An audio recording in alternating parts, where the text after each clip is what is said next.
Alors, pour cette vidéo, je vais en chier. Mais en chier. Mais en chier. Pour cette vidéo, je vais vraiment en chier pour vous raconter ce que je pense de ce film. Parce que ce film, en fait, fait partie de mes top 10 des films d'horreur préférés. Ce film, en fait, fait partie de mon top 10 de mes films d'horreur préférés. Donc, je vais en chier pour vous raconter pour vous raconter ou vous contextualiser ce que je pense de ce film, parce qu'en fait, je pense tout simplement que ce film est génial. En fait, je trouve tout simplement que ce film est génial, et je n'ai vraiment rien, mais absolument rien à dire sur ce film.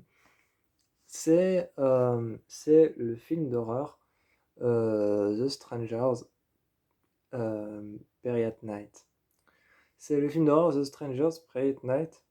Euh, ce film, Les Proies de la Nuit, donc Prey at Night, est un film d'horreur sorti en 2018. Il est sorti en 2018 et dans lequel on a plusieurs acteurs que je connaissais, dont Martin Anderson que je connaissais du film Le Cercle, euh, Christina Hendricks que je connaissais du film d'horreur Neon Demon, et Emily que je connaissais... Et Emily, non. Et... allez, comment elle s'appelle celle-là? euh, je sais plus. Une jeune. Une jeune, une jeune qui a joué dans un film de Guillermo del Toro. Si je retrouve son nom, je retombe dessus, je vous le dirai. Mais en fait, je vais en chier pour vous raconter un truc sur ce film parce que ce film est juste incroyable. Enfin, moi, je le trouve génial. Euh, ce film, The Strangers Prey at Night, raconte l'histoire d'une famille qui part en voyage et s'arrête dans un bungalow, dans un camping, et vont camper dans un bungalow.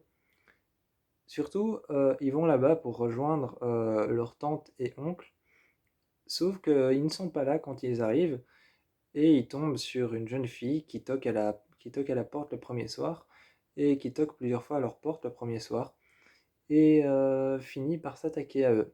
Et ils vont devoir faire face à à une nuit cauchemardesque qui se transformera en un cache-cache mortel.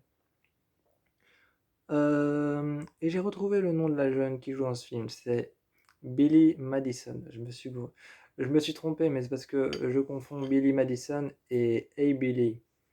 Hey Billy, c'est une mannequin. C'est une mannequin qui a joué dans Mad Max. Et bref.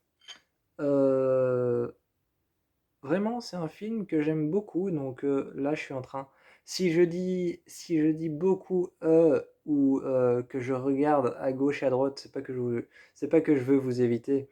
C'est pas que je veux vous éviter si je regarde beaucoup à gauche et à droite ou que je me regarde moi-même. C'est simplement que je sais pas quoi dire sur ce film. Je l'adore, c'est tout. Je l'adore, c'est tout, je le trouve génial. Doll's Face, je trouve que Doll's Face, la poupée, donc la tueuse en série, elle est géniale. Et je trouve que la structure du film peut être un peu courte, mais c'est tout ce que j'ai reproché à ce film. Donc en fait, je n'ai rien à dire de plus que ce film est génial, que l'ambiance est particulièrement angoissante, stressante et oppressante. Je n'ai rien de plus à dire que l'ambiance est particulièrement angoissante, stressante, oppressante, que on est dans un lieu très très très très on est dans un lieu très très très sombre et très marécageux. On est dans un endroit très marécageux, une sorte de camping au bord de la forêt, avec en plus au bord du camping il y a un ruisseau qu'on ne voit presque pas, mais on sait qu'il y a un ruisseau parce qu'il y a un pont juste au-dessus. Et le pont a été abandonné. Le pont a été abandonné, mais on sait qu'il y a un ruisseau, qu'il y a quelque chose qui passe. On sait qu'il y a de l'eau qui passe parce qu'il y a un pont juste au-dessus. Et c'est un film qui est particulièrement angoissant et qui fait particulièrement très peur parce que Il fait particulièrement très peur, je vais pas vous expliquer pourquoi, mais parce qu'en fait les jumpscares ou les screamers se cachent partout dans ce film, c'est non-stop. C'est un film qui cache des jumpscares et des screamers et des moments, des instants qui font peur, des passages qui font peur.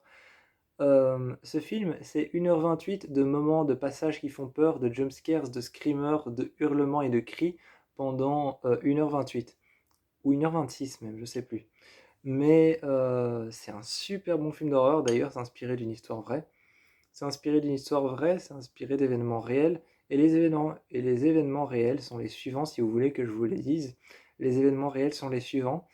C'est inspiré d'événements réels liés à l'enfance du réalisateur. Le réalisateur de ce film, quand il était petit, en fait, était parti avec ses parents dans un camping et dans le camping dans lequel il était parti, il y avait une femme qui avait toqué à sa porte quand il était tout jeune, quand il était plus jeune. Il y avait une femme qui avait toqué à sa porte et qui avait demandé à voir quelqu'un. Sauf que cette personne n'était pas là. Et donc, il a repris exactement la même histoire, une femme qui vient toquer la nuit et qui demande à voir quelqu'un, mais ce quelqu'un n'est pas là, et qui vient toquer chez une famille, et ensuite qui les attaque. C'est inspiré d'événements réels. Les événements réels sont liés au réalisateur. C'est quelque chose que le réalisateur a vécu. Et moi, je vous encourage à aller voir ce film à 1000%. Et je n'ai pas grand-chose à dire sur ce film. Donc, la vidéo, ce ne sera pas critique du film parce que je n'ai pas à critiquer ce film. Je le trouve juste. Je n'ai pas à critiquer ce film parce que je le trouve juste à 1000% génial. Donc, ce sera plus mon avis sur ce film. Le nom de la vidéo, ce sera plus mon avis sur ce film que ma critique du film. Parce que je n'ai pas critiqué le film, là je vous ai donné mon avis dessus. Parce que je ne peux pas le critiquer, ce film je le trouve tout simplement génial. Donc je vous fais plein de bisous et je vous encourage à aller voir The Strangers Pray at Night.